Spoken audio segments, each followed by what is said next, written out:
அகத்திக்கீரை சாப்பிட்டுட்டு ட்ரிங்க்ஸ் பண்ணா சைனட் பாய்சனிங் மாதிரி தற்கொலைக்கு சமம். லெமன் சோடால உப்பு போட்டு குடிச்சாங்க. எனக்கு ரொம்ப வருத்தமா இருந்தது. ஆனா கண்டிப்பா மாசக்கணக்கில் ஆகாது, ரொம்ப நாள் கணக்கிலே கிட்னி போயிடும், நீங்க அதை குடிக்கவே கூடாதுன்னு சொன்னேன். அவர் அதை அக்செப்டே பண்ணல. நிறைய 30 வயசு 35 வயசுலாம் கூட மாரடைப்புல இறந்துட்டாங்க. நியூஸ்ல பார்க்கும்போது அவங்க வந்து வாய்வு குத்து அப்படின்னு சொல்லிட்டு சோடா குடிச்சாரு. என்னால் வாய்வு குத்துன்னு சொல்லி பால்ல வெள்ளை பூண்டு கொதிக்க வச்சு குடிச்சேன்னு சொல்லி சொல்றாங்க. என்னோட சமீபத்துல எங்கிட்ட ட்ரீட்மெண்ட் எடுத்த ஒரு பேஷண்ட் குழந்தை இல்லாம ட்ரீட்மெண்ட் தான். கணவர் வெளிநாட்டுல இருந்தாரு. கணவர் வந்த உடனே நான் மாசமாகணும்னு சொல்லி 3 மாசமா இப்ப மருந்து சாப்பிட்டு இருந்தாங்க. கணவர் வந்துருவாரு இந்த ஜான்வரிலே வேணாலும் எழுதி கொடுத்துட்டாரு, வரப்போறாருன்னு சொன்னாங்க. ஒரு 15 நாள் முன்னாடி வந்து அவர் இறந்துட்டாருன்னு அழுதாங்க.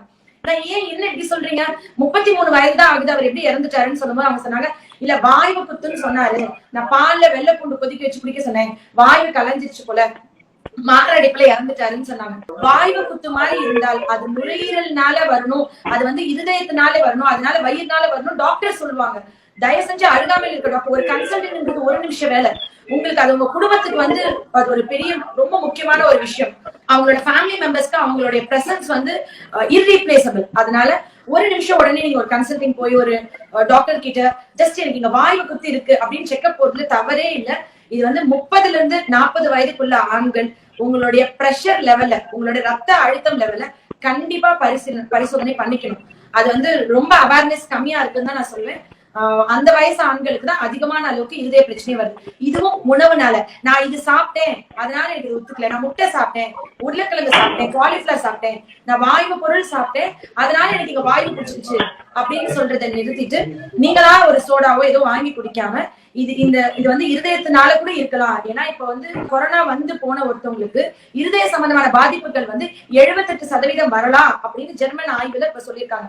கொய்யாக்கா ஆப்பிளை விட 3 மடங்கு அதிகமான அளவுக்கு பொட்டாசியம் இருக்கு. ஒரு சாத்துக்குடியை விட 2 மடங்கு அதிகமா அதுல வந்து விட்டமின் சி இருக்கு.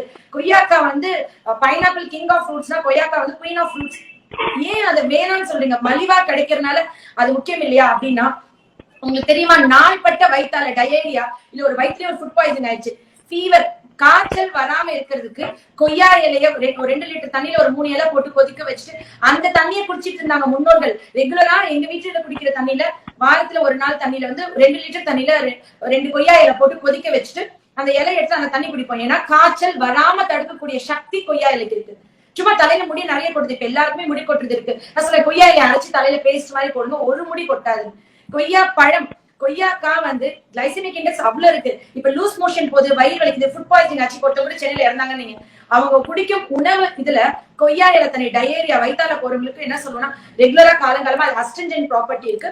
நீங்க வந்து அந்த கொய்யா இலை தண்ணியை குடிச்சாவே குடல் சுத்தமாகும், மியூக்கஸ் மெம்பரேன் ஸ்ட்ரென்தன் ஆகும். அது வந்து ரொம்ப நல்லது. கொய்யாக்கா சாப்பிடும் போது